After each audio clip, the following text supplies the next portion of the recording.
Jak negocjować z ostatnim pokoleniem? Marszałczyca, senatu, plac, zabaw i rekreacji, ekspercica do spraw wszelakich oraz przegląd informacji klimatycznych. Oglądajcie do końca, do czorta. To nam się planeta po prostu spali. To nam się planeta po prostu spali.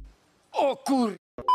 Aktywiszcza z ostatniego pokolenia od dłuższego czasu irytują normalnych ludzi. Zapraszam na szybki instruktaż, jak sobie z nimi radzić.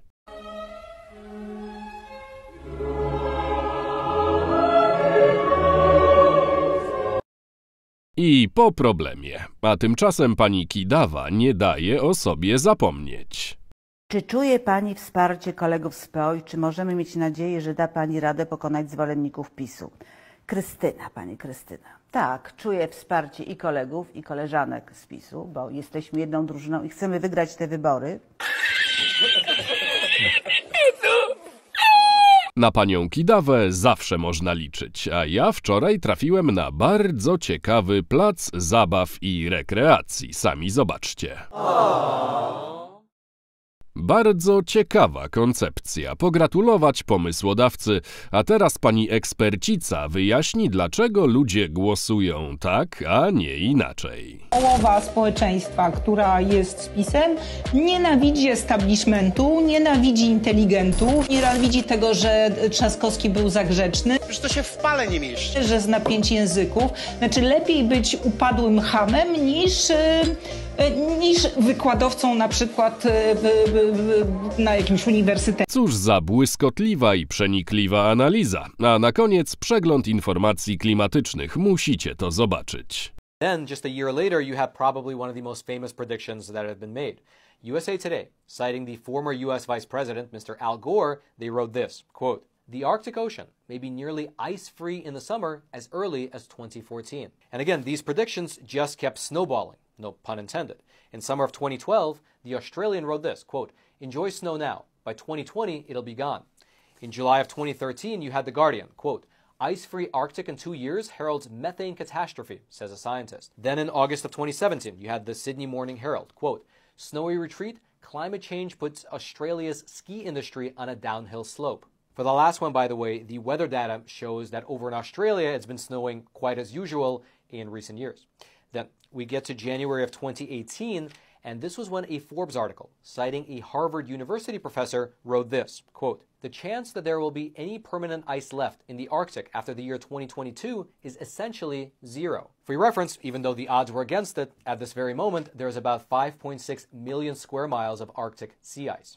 Then, in June of 2018, Ms. Greta Thunberg, the young climate activist, she shared a story on Twitter which was titled this, quote, "Top climate scientist says humans will go extinct if we don't fix climate change by 2023. To which Greta added this, quote, "A top climate scientist is warning that climate change will wipe out all of humanity unless we stop using fossil fuels over the next 5 years. Now, for some odd reason, Greta decided to delete that particular tweet earlier this year. And she was not the only one that had to delete her earlier prediction. That's because in January of 2020, Glacier National Park had to remove one of their signs because that sign claimed that all the glaciers would be melted away by the year 2020, which would be an awkward thing to read in the year 2020 when you can still see the glacier in the background. Then, in December of 2021, the LA Times ran a story with this headline, quote, "A no-snow California could come sooner than you think." Interestingly enough, a few weeks after this article was published, researchers over at UC Berkeley announced that California actually had the snowiest December on record. Regardless, though, a year later, in August of 2022, Bloomberg reported this, quote, "The end of snow threatens to upend 76 million American lives." However, it's worth noting that just a few months later, the Sierra Nevada mountains saw their second snowiest winter on record.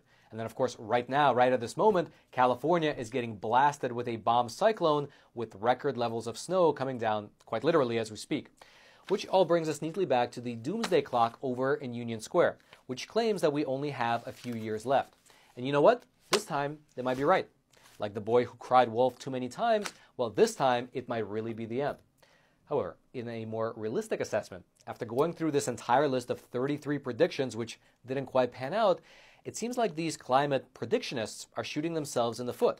Because instead of just presenting the data and the research that they were able to pull together and explaining to the people, explaining to the public at large their findings in a rational and clear way, It seems like instead they just insist on continuing to issue these predictions one after the other.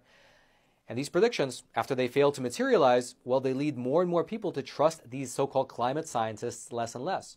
Perhaps that would explain why it's mostly young people at these climate protests. Since they haven't lived through the past 50 years of these predictions, they perhaps assume that this latest prediction is the only one, and therefore it must be right. Szpon wzwyż i wszystkiego dobrego. Niech was wódz złogosławi.